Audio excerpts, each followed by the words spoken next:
പാകിസ്ഥാന്റെ തലയർത്ത ഈ വീരനായകനാണ് ഇപ്പോൾ ഇന്ത്യയുടെ സംസാര വിഷയം.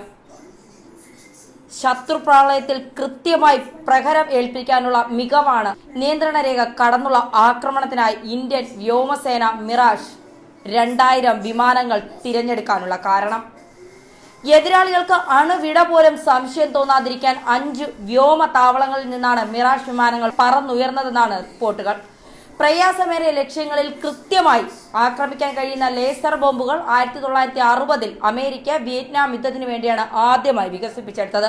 അത് തന്നെയാണ് ഇന്ത്യയും ഇവിടെ പ്രയോഗിച്ചത്.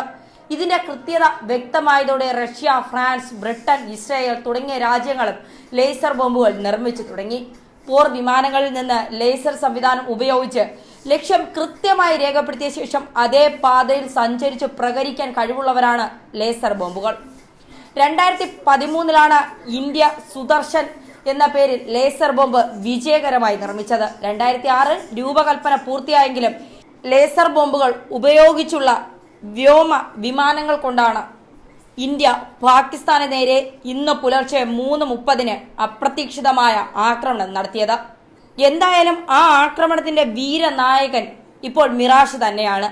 മിറാഷിന്റെ 12 വ്യോമ വിമാനങ്ങളാണ് പാകിസ്ഥാന്റെ അതിർത്തി രേഖ ലംഘിച്ച് പാകിസ്ഥാനിലേക്ക് കയറി ഭീകര താവള കേന്ദ്രങ്ങളും ഭീകരരെയും വധിച്ചത്.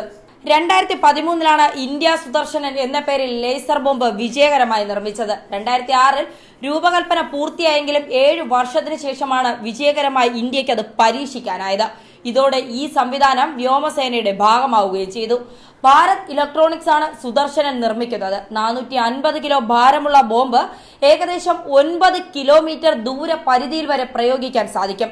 MiG-27, ജാഗ്വർ സുഖോയ് 30, മിറാഷ് എന്നീ പോർ വിമാനങ്ങളിൽ നിന്ന് പ്രയോഗിക്കാൻ സാധിക്കുന്നതാണ് സുദർശൻ. ഇന്ന് ശത്രുക്കളുടെ പേടി സ്വപ്നമാണ് GPS-ന്റെ സഹായത്തോടെ ലേസർ വഴി നിയന്ത്രിക്കാനാവുന്ന ആധുനിക ലോകത്തെ ഈ സുദർശന ചക്രം. 21 മിനിറ്റിൽ നിയന്ത്രണ രേഖ കടന്ന് കനത്ത പ്രഹരമേൽപ്പിച്ച് വിമാനങ്ങൾ അതേ വേഗത്തിൽ തന്നെ മടങ്ങിയെത്തി. അത്യാധുനിക ആയുധങ്ങൾ പ്രയോഗിക്കാൻ ശേഷിയുള്ള 12 മിറാഷ് 2000 വിഭാഗത്തിലെ പോർ വിമാനങ്ങളാണ് ദൗത്യത്തിൽ പങ്കെടുത്തത്. 1980-കളിലാണ് ഫ്രഞ്ച് നിർമ്മിതമായ പോർ വിമാനമായ മിറാഷ് 2000 ഇന്ത്യയിൽ വ്യോമസേനയുടെ ഭാഗമായത്. 1999-ലെ കാർഗിൽ യുദ്ധത്തിൽ ഇന്ത്യൻ ആക്രമണങ്ങൾക്ക് ചുക്കാൻ പിടിച്ചത് മിറാഷ് വിമാനങ്ങളാണ്.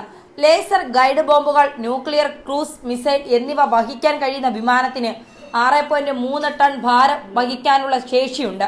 വേഗതയ്ക്കൊപ്പം കൃത്യതയുടെ മികവാണ് ഈ വിമാനത്തെ ആകാശത്തെ മികച്ച പോരാളിയാക്കുന്നതെന്നത് തന്നെയാണ് ഏറ്റവും ശ്രദ്ധേയം. 10 മിനിറ്റിനുള്ളിൽ ബംഗളൂരുവിൽ നിന്ന് തിരുവനന്തപുരത്തെ ആകാശത്തെത്താൻ മിറാഷിനാകും. 14.36 മീറ്റർ നീളവും 5.20 മീറ്റർ ഉയരവും 9.13 മീറ്റർ വിംഗ് സ്പാനുമുള്ള വിമാനം ഒരു ഫെറ്റർ പൈലറ്റിനാണ് ഉൾക്കൊള്ളുക. നിലവിൽ M2000, HM2000, THM2000, IT എന്നീ ശ്രേണികളിലായി ഏകദേശം 44 മിറാഷ് വിമാനങ്ങൾ ഇന്ത്യൻ വ്യോമസേനയുടെ പക്കലുണ്ട്. 2030-ൽ ഇന്ത്യയിലെ ഒട്ടുമിക്ക വിമാനങ്ങളും വിരമിക്കും. ഇതിന്റെ വില ഏകദേശം 23 ലക്ഷം അമേരിക്കൻ ഡോളറാണ്. ഇന്ത്യൻ വ്യോമസേന ഇതിനിട്ടിരിക്കുന്ന പേര് വജ്ര എന്നാണ്. കരുത്തായത് ഇന്ത്യൻ നിർമ്മിത ലേസർ നിയന്ത്രണ ബോംബ് സുദർശൻ. എന്തായാലും ഇന്നത്തെ ഈ വ്യോമാക്രമണത്തിൽ ചരിത്രത്തിൽ രേഖപ്പെടുത്താവുന്ന ഏറ്റവും പ്രധാനപ്പെട്ട പേരും ഇത് തന്നെയാകും.